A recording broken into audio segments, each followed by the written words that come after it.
Bonjour à tous et bienvenue dans ce troisième épisode de nos aventures à Hong Kong. Aujourd'hui on va se débriefer sur toute l'aventure. Il y a plein de trucs trop chouettes à se raconter sur les repérages, les backstage, les infiltrations, les escales. Il y a plein de trucs trop cool qui arrivent. Avant tout, j'aimerais quand même remercier Rhinoshield sans qui cet épisode ne serait pas possible. On s'en parle un peu plus tard dans la vidéo. On vous laisse sur les images, c'est parti.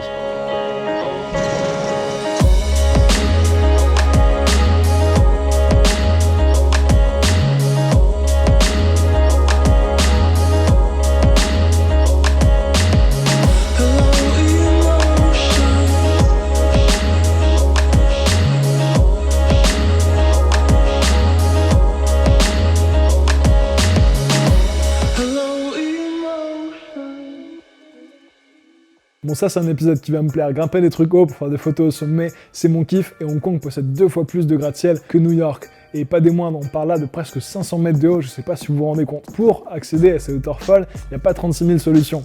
Et grimper la façade, c'en est pas une. C'est la sacro-sainte cage d'escalier qui peut-être, si t'as de la chance, te mènera au dernier étage. Mais grave, à tel point que maintenant en France, moi je cherche toujours une cage d'escalier quand je veux accéder au toit. Parce que là-bas, c'est vraiment, il y a le petit bonhomme vert et tu sais que c'est par là que t'as accès au toit. Le problème, c'est le mec de sécu à l'entrée. On a eu 1 milliard de galères où les mecs nous grillaient parce que forcément, quand t'es européen, parfois dans les hôtels de luxe, ça passe, parfois dans les habitations un peu plus classiques, ils sentent que t'habites pas ici, tu vois. Et je me rappelle de cette fois où on rentre, et en fait, il faut savoir que les mecs sont en fait très sympas. Et donc, ils ont davantage à cœur de t'aider que de t'embêter. Et donc, je me rappelle de ce gars qui nous dit, bon, qui viens-tu voir au 25e étage, 25e et dernier étage? Donc nous, bah, on lui sort un peu comme d'habitude un mytho, en mode, on vient voir Mr. Yann Brotinski au 27e et dernier étage. Mais souvent, ils te font préciser quand même quelle porte c'est et un nom. Bah, évidemment, nous, c'était un faux nom, c'était un nom de mon prince, c'était Clément Luard, tu vois. Et donc ce mec-là, en fait, on lui dit Yann Brotinski. Et lui, il comprend Mr. Yang. Mais des Mr. Yang, c'est comme en France, nous les Dupont, t'en as un paquet. Et donc, il se trouvait qu'au 25e étage de celui-là, t'avais effectivement bien un Mr. Yang. Et donc là, on a été pris à notre propre piège. Et le mec tellement gentil nous a tenu la grappe pendant peut-être 25 minutes. Et nous, on n'avait pas à cœur de lui dire, mec, franchement, t'as mytho. On va se barrer. Tout ça pour dire que le plus gros risque que tu cours, c'est qu'ils te ramènent à la sortie. Ils sont en fait hyper sympas. Et nous, ça nous a fait bien rigoler, parce qu'il y avait quand même un contraste assez fort avec Conf Culture Asia d'Estoror que vous avez pu voir peut-être, où les mecs étaient vraiment ultra vénères. Et donc sur notre repérage à Hong Kong, ce qui était compliqué pour nous, c'est qu'on n'avait aucun contact sur place. Donc fallait prévoir quelques jours de repérage, donc c'est beaucoup de Google Maps, de Google Earth. Et donc il s'est trouvé en fait qu'on est tombé sur pas mal de toits communs avec ceux justement des fameux Estoror, que c'était assez fou comme ça d'ouvrir une trappe et se dire mais je connais ce toit, je l'ai vu en vidéo, je sais qu'à tel endroit il y a tel saut. Et surtout, c'était les passages des tuyaux.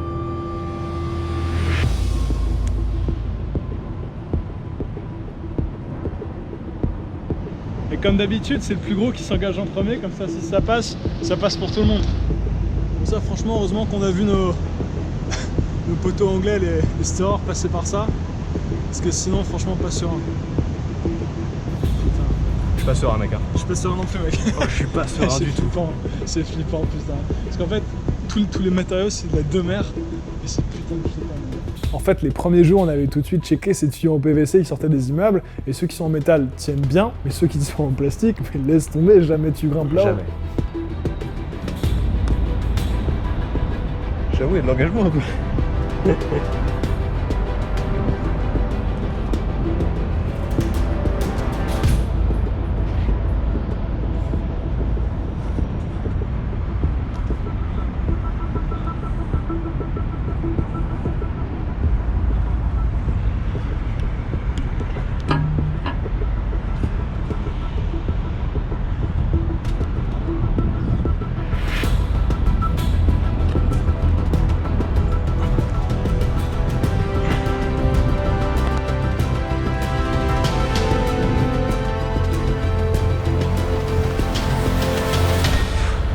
Là je suis arrivé sur le toit, la vue est vraiment sympa mais l'accès il met la pression et surtout très dangereux parce qu'il y a un vide mortel juste à côté. Ouais, surtout quand t'arrives vraiment au milieu du tuyau, moi je sentais que c'était un peu flex. On reçoit une petite photo, on me clame sur le tuyau, une photo verticale je pense, avec la skyline dans la brume, enfin la brume de pollution, c'est assez ouf. Donc là vous voyez les gars, le tuyau c'est ces petites merdes en plastoc mais ils sont doublés en métal bien solide entre les immeubles. En gros la sécurité du bâtiment est plutôt réactive donc on va se dépêcher. Il va falloir que je me mette debout sur ces tuyaux de merde, j'aime pas ça, ils sont un peu mous. Bon les gars, je sais pas si vous voyez comment je marche. en mode pantin tout raide. C'est un peu vétuste, un peu destroy. Donc je fais attention quand je marche et je pense que plus je vais le faire, plus je vais être à l'aise, plus ma posture sera naturelle et plus la photo du coup sera cool. Action quand tu veux. Ok, merci.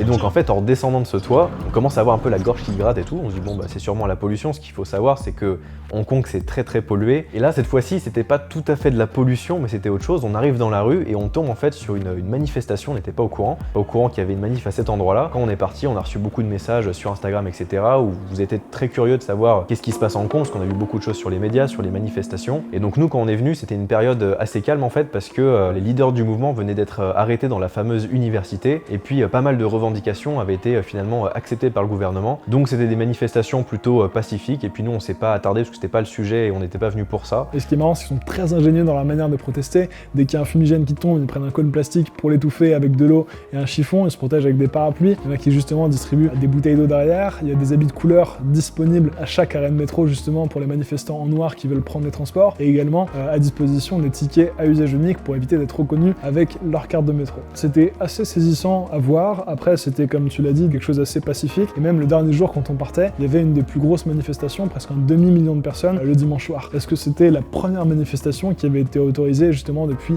pas mal de temps. Aparté fini, on part vers le prochain spot. Alors là c'était assez simple, c'était pas quelque chose qu'on a vu par Google Earth. Vous nous connaissez, nous on répond un peu à nos envies réfléchies mais quand même les plus soudaines parfois. On avait vu un grand pic, voilà, qui sortait un peu des immeubles, on a dit tiens, ça va être une bonne idée ça.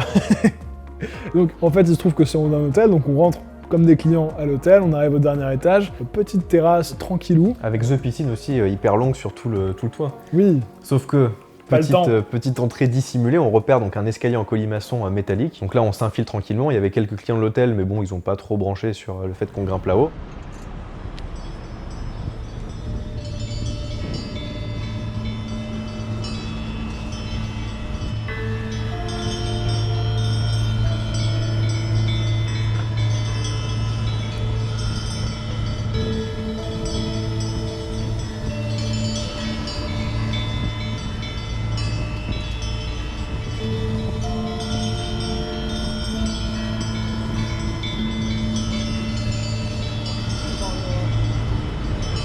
Je te conseille de pas passer par le trou mais par l'extérieur comme moi. Monte tes yeux tranquillou et reprends là en face. Et reprends au-dessus encore. C'est bon, on est là. C'est ouf. On bat les couilles les gens. Ouais, elle a filmé un peu la meuf. Ça bouge hein. Enfin c'est un palier bof. Vas-y. Donc là les gars, il y a Paul qui monte juste au-dessus de moi. Il va essayer de se caler sur le haut de la cheminée ou de l'antenne, je sais pas trop ce que c'est. Le but c'est de faire une photo en plongée, donc lui au-dessus de moi. Là il est en train de monter, de se caler. C'est pas évident parce qu'il faut arriver à être stable pour sortir la caméra, faire les réglages, avoir les mains libres mais tout en étant en sécurité. C'est bon. Ah mortel. Allez, j'en mets mec. Allez on se casse.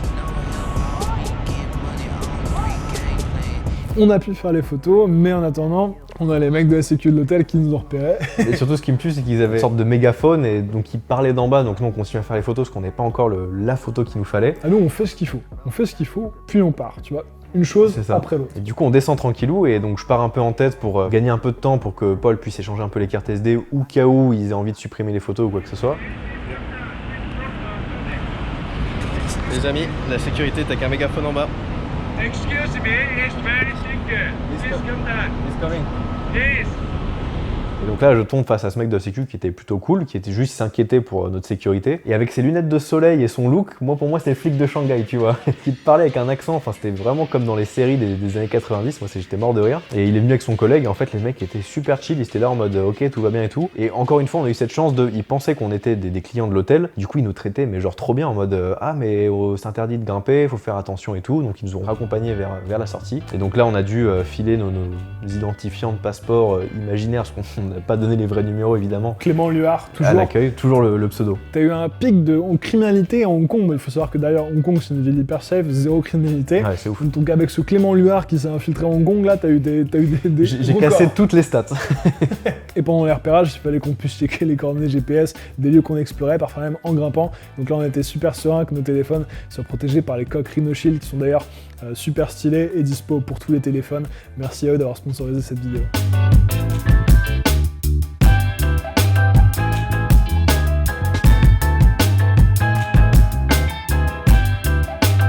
On continue sur notre lancée de la recherche de la hauteur pour faire des photos et cette fois-ci on trouve un toit assez haut sur des résidences. Il y avait deux angles de mur assez pointus l'un et l'autre et en fait on pouvait faire un saut de précision entre les deux. Donc là on se dit bah parfait, c'est le spot nickel pour faire une photo. Je me souviens que pour la photo tu t'es mis en espèce de canard écarté où t'avais aucune main qui t'accrochait et t'étais vraiment en équilibre instable. Parfois les gars, en fait il faut ce qu'il faut pour faire le bon angle et le seul truc où t'as pas ton ombre sur le mur avec machin truc, bah c'est là et donc tu te dis bon bah il faut ce qu'il faut. Comme j'ai le boîtier dans les mains, si je suis déséquilibré, je peux pas me rattraper et ça, je crois que c'est le plus terrifiant. Si je suis trop dans ma photo, que je pars en avant, là c'est fini pour ma gueule. Allez super.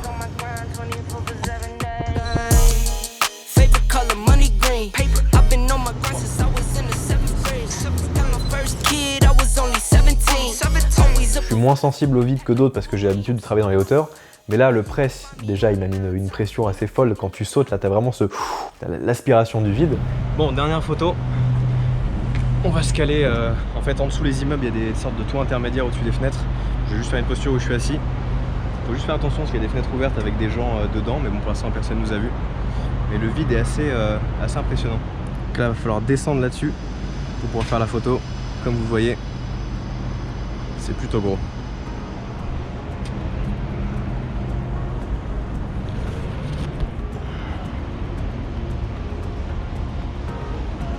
Vous voyez, c'est dans un endroit comme ça, on est presque le plus tranquille, loin de tout le monde, loin de tout. Après, ce qui est très drôle, c'est qu'on voit dans les immeubles derrière des mecs en train de bosser chez eux, et la personne pense que je suis là à cet endroit-là. J'ai envie de te dire que c'est pas le même vide, tu vois. T'as le vide parisien, on parle de 4-5 étages, bon ok, le sol tu le vois. Mais là c'est presque un vide qui t'aspire tellement il est loin, tu vois, c'est des trucs 70-80 étages, c'est vraiment haut quoi, c'est pas le même vide.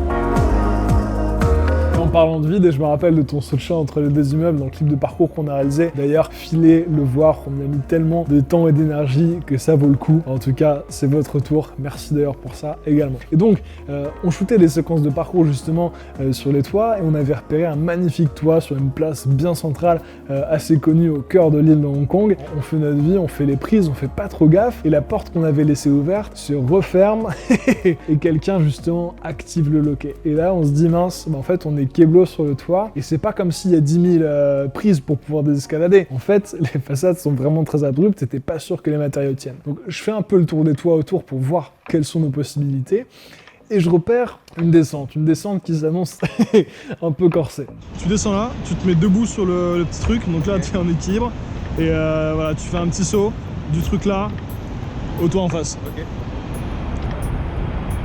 Yes. Ah, super. Là c'est beau, c'est super joli en tout cas. Il y a des échelles à l'intérieur du panneau publicitaire. Ah, for fuck's sake. Je pense que ça va être l'émeute parce qu'ici en fait ils ont l'habitude de dégainer le téléphone dès qu'il se passe quelque chose. Donc il y a moins que ça finisse avec 50 personnes avec le téléphone. Donc bon, on va essayer de passer par ce côté-là qui est un peu plus discret. Un peu moins sur la route bondée, puis j'espère que ça va bien se passer, puis j'espère qu'il y a un accès en bas surtout, parce que ça c'est pas sûr du tout. Je t'avoue qu'il y a du peuple, En même temps, il faut tourner, et on n'a pas le temps de rester enfermé. Du coup les gars, on va passer par le côté le plus visible, parce que il y a l'air d'avoir une échelle juste en bas, ce qui n'est pas le cas de l'autre côté. Donc tant pis. Bon, j'envoie vite, hein, comme ça on fait d'une traite.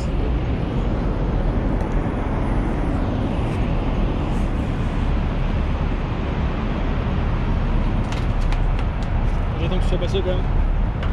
Ça va, c'est pas trop galère? Non. C'est une échelle. Une échelle? Ouais. Tu peux même prendre l'échelle de l'intérieur.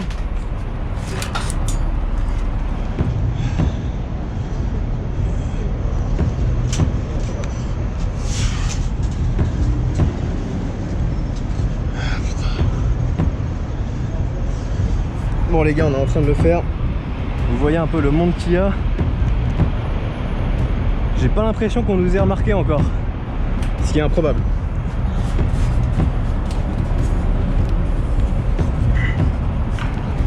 Donc là en fait, on peut pas trop mettre les pieds sur les côtés. Du coup, c'est que du gainage sur les prises latérales. Parce qu'en fait, vous voyez, c'est plein de petits trucs plastiques qui retiennent la toile de la pub. Le problème, c'est qu'avec l'usure et la chaleur, le plastique il cuit. Et dès que tu mets ton pied, ça explose en petits morceaux. Et du coup, ça tombe plus bas sur les gens. Ce qui est pas forcément hyper agréable et hyper cool pour eux. Donc bon.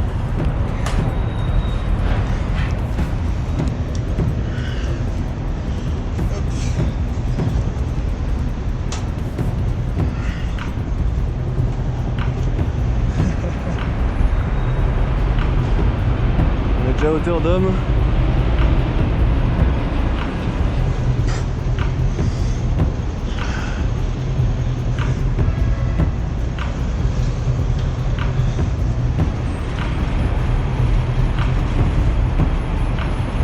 Là vous voyez le monde qu'il y a. Mais c'est incroyable que personne ne lève sa tête, bordel. Personne ne lève sa grosse tête. Et là on devine Paul tout là-haut. Là les amis, plus je descends, plus je suis à hauteur d'œil on va dire, plus on est visible. Donc souvent il faut s'économiser sur le début pour pouvoir accélérer sur la fin et ne pas rester trop longtemps visible. Pour éviter d'éveiller les soupçons quoi. Là j'arrive à l'échelle. Vous voyez là on voit vraiment les gens.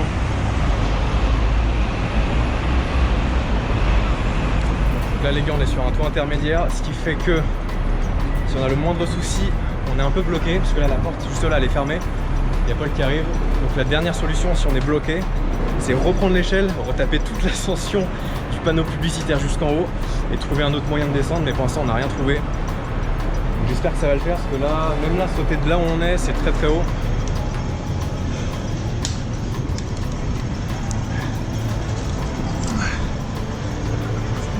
Ça va? Elle bouge mon gars l'échelle. Ouais. Allez. Les gens nous ont pas vu tout de suite, mais dès qu'ils m'ont vu, ils ont commencé à te filmer. On fait gaffe, c'est la police.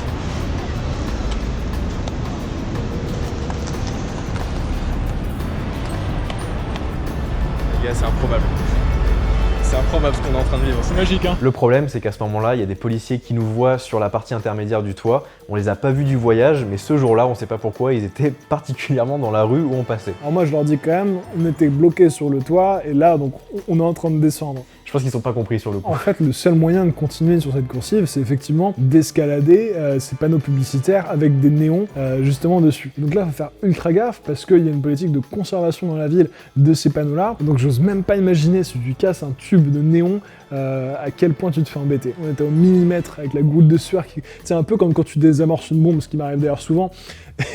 Vraiment, on fait gaffe à rien casser, et heureusement, on arrive comme ça à grimper sur un toit intermédiaire. Et en fait, on a vraiment eu de la chance jusqu'au bout. Terrible. Et dans cette porte, en fait, on se doutait que les policiers allaient rentrer dans l'immeuble pour essayer de nous récupérer plus ou moins. Et c'était la même porte au même endroit, mais nous, on a pris un escalier à droite. Eux ont sûrement pris l'escalier plus classique à gauche. Et on s'est retrouvé dans une sorte de passage Escalier secret. de secours qui, cette fois, nous a donc sauvés. Je sais pas si les mecs ont pris l'ascenseur ou l'escalier, toujours est-il qu'on s'est croisés comme ça, et qu'en fait, en descendant l'escalier, il y avait une grille devant la porte de secours, et on voyait les têtes des gens dans la rue qui regardaient le toit, et on entendait justement les policiers crier au-dessus de nous. On a fait oh, shit, ils sont au-dessus, l'aubaine, on a ouvert discrètement la porte et on s'est vite taillé dans les ruelles. Ouais. Mais ça qui est cool aussi avec Hong Kong, c'est que c'est plein de petites ruelles, et en fait il y a les grandes rues et il y a les ruelles intermédiaires qui sont plus des arrière-boutiques ou des aires de magasins qui sont pas trop fréquentées, et en fait ça permet de créer une sorte de labyrinthe géant dans la ville. Donc nous on a couru là-dedans, on a fait du gauche-droite pour se retrouver quelques rues plus tard. Se barrer. Et on a changé de quartier, on a bougé vraiment loin, très très loin, parce qu'on savait pas ce qu'ils allaient nous faire sinon. Mais cette grimpe, mec, on a désescaladé un panneau publicitaire en plein... Times Square de Hong Kong. Voilà. Pour ceux qui ont suivi la chaîne, vous l'avez vu, le premier épisode de Hong Kong, c'était une grue. Le problème, c'est que cette grue, il faut la trouver, il faut la repérer. On en avait vu une en plein centre-ville qui était vraiment magnifique, tout en haut d'un centre commercial en travaux. Donc on s'est infiltré là-dedans, on est rentré dans un Toys R Us, on s'est fait fouler dans un resto. Enfin, on n'a pas trouvé d'accès avec la cage d'escalier, sauf qu'entre 2 étages en travaux, une des portes avait été malencontreusement laissée ouverte. Donc nous, on a profité, on s'est faufilé, et là, on est tombé devant les fameux systèmes de sécurité où si tu les pousses, ça balance l'alarme incendie. En termes de discrétion, c'est pas le mieux, donc il vaut mieux faire attention. Mais heureusement, on pouvait dévisser justement un des montants de la serrure pour pouvoir faire s'entrouvrir les portes. En jouant un peu des coudes, ça s'ouvrait et on pouvait enfin être dans les étages. Parce qu'il y avait des portes ouvertes en bas. Mais le problème, c'est que t'avais aussi un mec qui les gardait. Parce que là, t'arrives dans l'escalier de secours où t'as justement les mecs qui font la sieste. Donc là, on voit justement, on passe à côté des gars qui bossent dans les magasins en train de dormir dans l'escalier. Et comme ça, on essaie de vite se frayer un passage. Mais après, il nous reste des étages et des étages à monter à Yep. Il fait super chaud. Mais franchement, le truc le plus dur dans ce voyage, le plus fatigant, c'était la quantité faramineuse d'escaliers qu'on a dû gravir. Et tu vois, moi, quand je vois tous ces influenceurs à la salle qui montent les escaliers automatiques dans les salles de sport, je me dis, mais venez à Hong Kong, venez faire de l'infiltration, vous allez bosser les cuisses, les gars, tu vois. Des influenceurs. De ouf. Du coup, on arrive tout en haut de ces étages, et donc là, on croise des ouvriers. Donc, encore une fois, je pense que le côté européen nous a joué de notre côté, quoi. Ils ont pensé qu'on était peut-être des architectes, des maîtres d'œuvre ou j'en sais rien. On est passé, et là, on arrive au dernier étage où il y a le sésame, notre fameuse grue. Le problème, c'est que c'est plein d'ouvriers, ils ont tous les casques, tout l'attirail que nous, on n'a pas. Donc, on se dit, ça sent mauvais, et puis dans tous les cas, la grue, on voulait pas la faire ce jour-là, on voulait la faire un matin. Et le matin, le centre commercial est fermé, donc on se dit, en fait, ça sert à rien, faut juste redescendre. Foutu, on se casse, on a perdu du temps, on file.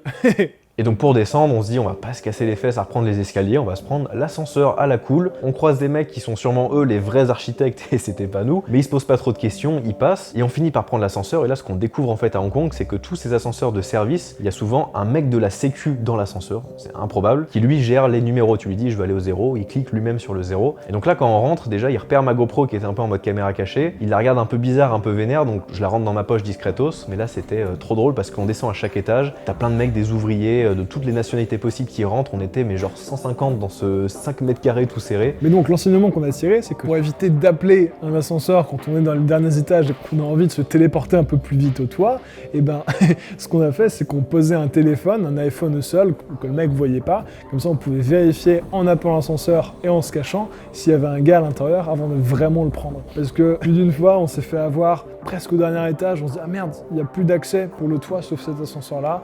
Ultime essai, on le tente, et là, le mec nous raccompagne au 0 d'un air un peu vénère. Donc voilà, petite technique, poser un iPhone si vous en avez 3-4 en rab comme ça. Avec une coque Rhino Shield, on protection, c'est important. Donc là les gars, on est à Hong Kong, pour nous c'est objectif gratte-ciel, et ça vous allez le voir le 2 janvier, mais je n'en dis pas plus. Soyez au rendez-vous le jeudi à 18h, on va bien commencer l'année. 374 mètres de haut, près de 80 étages, Central Plaza. Donc là, on s'infiltre un peu dans le bâtiment pour repérer l'intérieur, pas moyen de trouver des sorties de secours, mais... Heureusement, on a repéré, en fait, il y avait un chantier à côté, et puis on s'est dit, ce serait quand même magnifique que le chantier amène à un étage intermédiaire qui lui-même communique avec l'entrée de l'immeuble. Donc on s'infile discretos dans le chantier, on monte rapido, et là, effectivement, t'as les portes qui sont grandes ouvertes, parce qu'ils n'avaient pas prévu que des mecs allaient rentrer dans le chantier, et du chantier allaient transférer sur l'immeuble. Donc on arrive comme ça, il y a des caméras de surveillance partout, mais... Ce qu'on nous a dit en fait à Hong Kong, c'est qu'il y a beaucoup de caméras, mais parfois, par chance, il n'y a personne qui est là pour regarder les caméras. Donc on se dit, en se faufilant assez vite, peut-être que ça passe. On arrive dans les étages, on commence à grimper, un étage, 2 étages, 10, 15, 30, 40. On monte et en fait, on commence à entendre des bruits suspects parce qu'en fait, on est dans la cage de service, donc il y a les femmes de ménage qui travaillent dans les bureaux autour, dans les hôtels, je sais pas trop ce qu'il y avait, mais on les entend quand même travailler, parfois emprunter les mêmes escaliers que nous, donc on devait faire attention, et plus on montait, plus on était en sueur, mais il faisait tellement chaud. Je tiens à préciser quelque chose, on parle là de 374 mètres, c'est plus haut que la Tour Eiffel. Donc vous imaginez grimper la Tour Eiffel par les escaliers, dans une chaleur, parce qu'il n'y a pas de climatisation dans ces trucs. Avec les sacs de matos, avec la journée dans les pattes, et puis surtout, c'est pas discret. Juste on monte les escaliers, c'est qu'on les monte rapido, tu vois. Bah ouais. Les gars, il fait chaleur à crever. Je pense qu'il y a 50 étages, 38. La cuisse, elle chauffe, elle chauffe.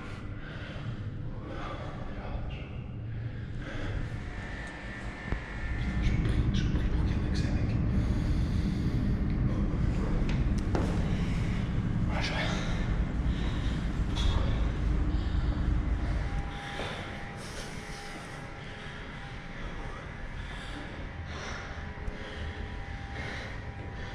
On arrive au bout. 68. Mais on s'accroche à l'espoir que tout en haut, on pourra grimper en haut de cette antenne fantastique qui domine la skyline de Hong Kong. On est comme des gosses quand on arrive enfin dans les derniers étages. Comme tu dis, on passe dans un paquet de caméras de sécurité, on se dépêche, et là, on arrive devant une porte fermée. Mais c'est même pas une porte poussoir avec alarme, parce qu'auquel cas, là, après tous les étages, je peux vous dire que l'alarme, On s'en fout. j'y reste, bah les couilles. Et bref, et donc on essaie tout, on dévisse le petit boîtier électrique pour voir s'il n'y a pas quelque chose à faire. Mais tu vois, tu nous parlais de déminage tout à l'heure. Je pense qu'on aurait dû choper du skill de savoir est-ce que le fil bleu, en le coupant et en le couplant avec le fil rouge, ça allait pas activer le système. Faut qu'on s'enseigne là-dessus. Mais carrément, et puis surtout, faut qu'on apprenne davantage à crocheter des portes, parce que là, cette frustration était terrible. C'est qu'on a tout essayé, on a essayé de la forcer, j'ai essayé de la crocheter, mais j'avais pas de kit de crochetage, donc on n'avait pas les bons outils avec les tournevis, on a essayé de démonter, enfin rien. Coûte que coûte, moi j'ai tiré comme un bœuf sur la porte, elle venait pas, et on a dû se rendre à l'évidence que déjà d'une c'était un échec, et de deux, 80 étages jusqu'en bas sans se faire griller. Ah, je crois que j'étais prêt à aller voir les gens en mode ok, c'est moi qui ai grimpé, ramenez-moi en bas, je prends l'ascenseur.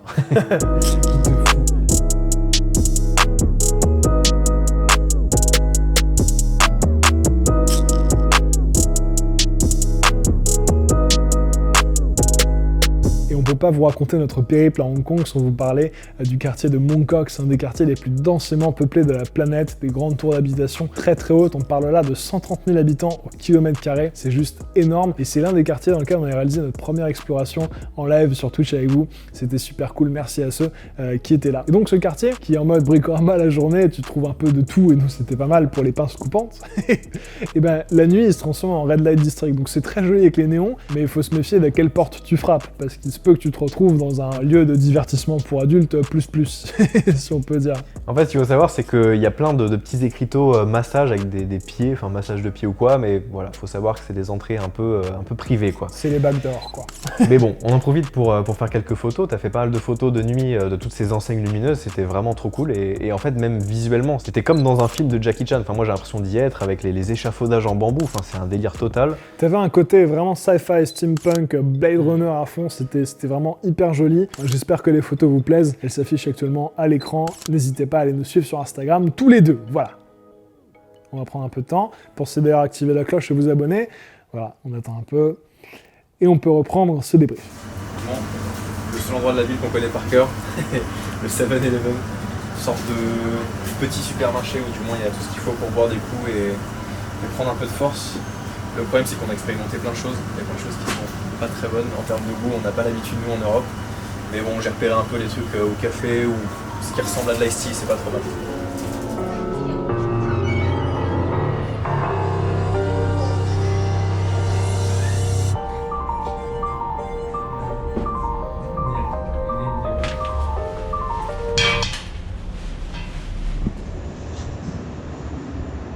Ça soulève ça. Tu vois, qu'est-ce que t'en penses là? Qu'est-ce qu'on fait? Moi ça me paraît bizarre qu'il y ait une lampe sur cette trappe. Mais regarde, t'as un câble comme ça. Ok, lourd, trop bien. Super.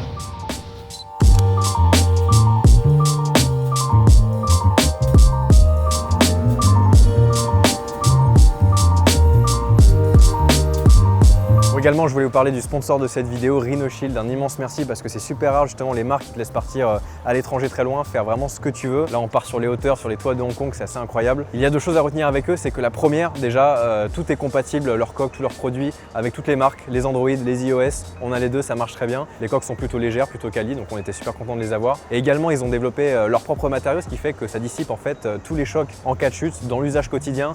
Je suis pas sûr qu'en haut d'un toit, si on balance le téléphone, ça fonctionne, mais bon, c'est pas l'usage initial. Et puis, on a un super code promo en description, donc allez checker ça si vous voulez vous procurer les coques. Encore une fois, merci Rhino Shield, vous avez assuré. Bon, je vais essayer de faire un truc, il faut que j'essaye de choper une réflexion de néon dans une fenêtre de taxi, ça va pas être évident.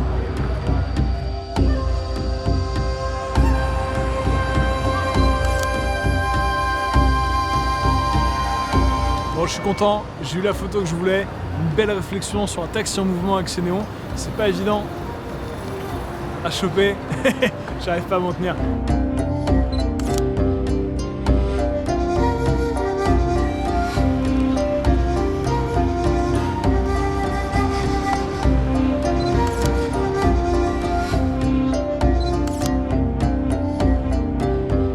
là, dernier jour de shoot pour le clip de parcours, filez le voir dans la description, je vous le rappelle, on tournait des séquences dans les ruelles et d'en bas on repère un toit magnifique. Il ne nous restait pas beaucoup de temps avant de filer prendre l'avion, donc on se dit celui-là, il va conclure le voyage, conclure le périple et on va se faire un dernier coucher de soleil sur la skyline de Hong Kong. Ouais, et puis là on a eu de la chance, c'est qu'il y avait un mec de la sécu qui avait l'air de checker, mais on est rentré en même temps que des gens, on est resté avec eux comme si on se connaissait, donc hop, direction l'ascenseur, dernier étage, vous connaissez la technique maintenant. Et là on arrive sur le toit et une fameuse porte avec l'alarme, avec le truc à pousser, était grande ouverte. Et là on devine un mec avec ses écouteurs sur le toit, donc il doit avoir les clés pour avoir accès ici. Donc nous on se faufile rapido derrière lui, il nous voit pas.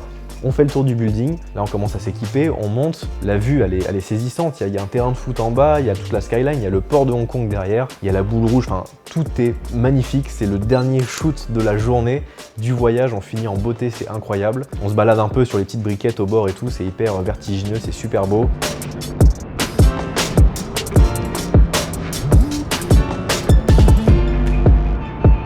Là les gars, je passe vite parce que comme vous pouvez le voir, il n'y a rien entre les deux immeubles. Donc bon, c'est censé être solide, mais dans le doute, je préfère passer vite, on sait jamais.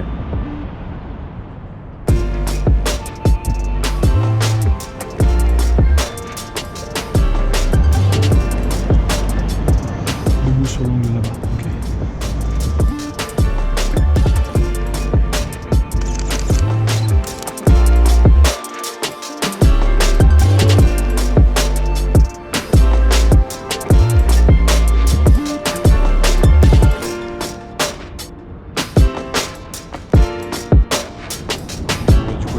Le mec nous a vu, bon il a rien dit apparemment, il s'en foutait un peu. En fait c'est marrant con parce qu'il y a vraiment les deux, c'est soit les gens sont très cool, soit ils sont très énervés. Donc là on est tombé sur un mec qui s'en fichait un peu, donc on va pas le déranger plus longtemps. On a eu notre photo, il nous a laissé tranquille, donc là on va pouvoir redescendre, profiter une dernière fois de ce coucher de soleil incroyable. C'est fou, c'est incroyable. Le coucher de soleil est terminé, on s'est fait accompagner gentiment en bas par un mec de la sécu, toujours aussi adorable, toujours aussi poli. Et c'était la fin de ce tournage, on était hyper contents d'avoir pu verrouiller toutes ces séquences dans les disques durs, on fait vite les copies, on s'apprête à prendre l'avion direction Paris. Mais un peu en sueur bon gros jet lag. Un peu en sueur parce que les copies quand même, avec ce qui va sortir le 2 janvier, on n'était pas serein de prendre l'avion, on avait tellement peur en fait qu'arrivé à la douane, il y ait au fait le fameux Clément Luard là qui est partout, ce serait pas un de vous deux? Donc on n'était pas bien. Quand l'avion a décollé, avec les rushs dans les disques durs du 2 Une petite janvier, prière et... c'est bon. Vous verrez ça le 2 janvier, merci beaucoup d'avoir suivi cette vidéo, pensez à vous abonner pour ne pas louper le 2 janvier par exemple, voilà, ne serait-ce que ça, petit indice, ça va être exceptionnel. Non, merci à vous de suivre les aventures de la chaîne, si on a pu partir à Hong Kong, c'est grâce à vous, donc merci d'être là. Si vous souhaitez récupérer toutes les photos des trips à Hong Kong et pas que, ça se passe sur Tipeee, le mois de décembre il est chargé. Ouais de ouf, bah, vous avez vu on a fait les explorations avec Simon Noguera sur les toits de Paris, il y a tous les épisodes de Hong Kong, il y a également la vidéo de mardi dernier, là les photos à la Défense, mais moi surtout j'aimerais remercier tous ceux qui nous ont suivis sur Twitch, sur tous les lives qu'on a fait à Hong Kong. On était 1000 en moyenne, c'était incroyable de visiter toutes les rues, les villes, les toits. On a même fait une urbex, c'était trop cool, donc merci à vous. D'ici là, on se voit jeudi prochain en 2020. Portez-vous bien, entraînez-vous bien et à jeudi. Ciao. Bonne nuit.